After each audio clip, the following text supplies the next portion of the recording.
Dead weight. That's what my CEO, Victor Hale, called me in front of 30 people at the all-hands meeting. I froze. His exact words, "We're dragging dead weight, and she's the reason we're behind." My ears burned as whispers spread across the room. I'd built the launch deck. I'd stayed until midnight fixing his slides, and now he stood there, smirking, painting me as the problem. I wanted to speak, but my throat locked. He moved on like I wasn't even human. Just a joke, a burden. My coworkers avoided my eyes as if agreeing with him. That moment branded me, and all I could think was, he had no idea what he just started. I sat at my desk pretending to type while every word of his insult replayed. Dead weight.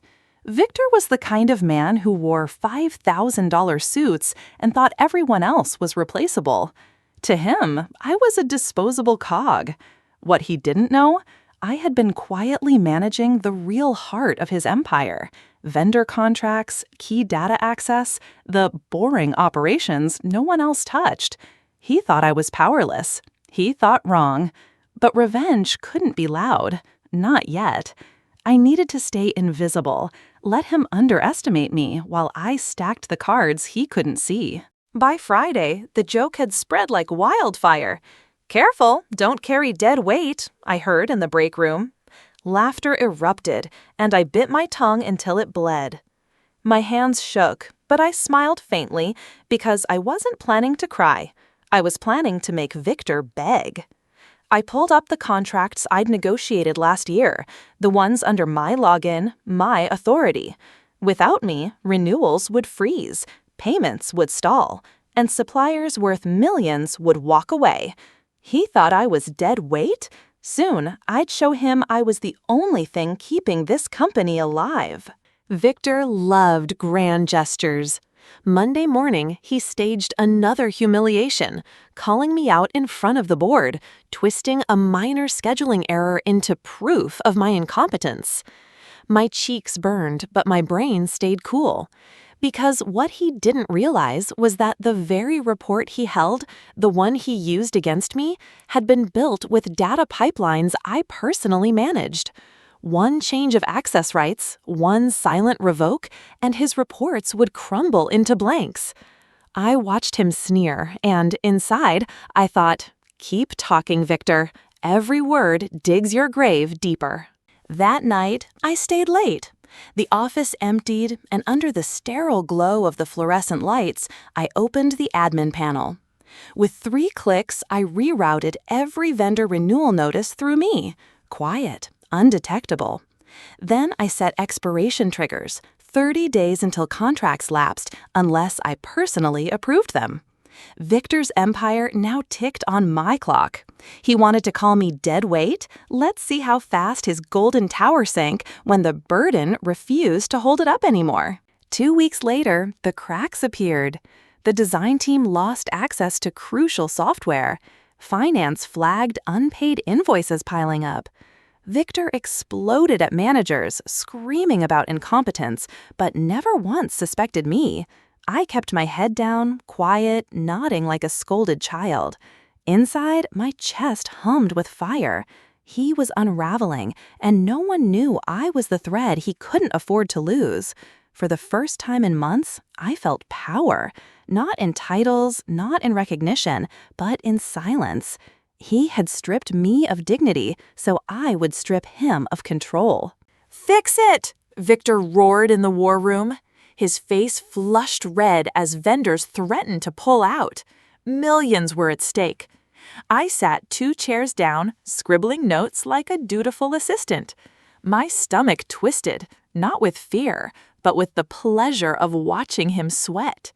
He still thought he was untouchable. He still thought I was no one. But I was the only one who could restore the contracts. One password away from saving him, or watching him drown. And I wasn't ready to save him. Not yet. Rumors swirled. The company was bleeding.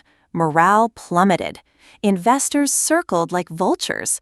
Victor tried everything. Firing managers, hiring consultants, doubling staff, but nothing worked. Because the problem wasn't them. It was me, the so-called deadweight. I kept my poker face, nodding in agreement during his tirades, acting smaller than ever. And every night I walked out with my head high, knowing I held the detonator to his empire. The countdown had started. One evening, Victor cornered me in the hallway.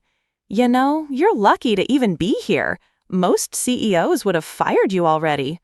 His voice dripped with condescension. My pulse raced, but I forced a meek smile. "I'll do better," I whispered. He smirked, satisfied. Little did he know, I had already locked the final piece in place. The largest vendor contract, worth $12 million annually, was set to auto-expire. No renewal, no grace period. Without it, his entire product line would collapse.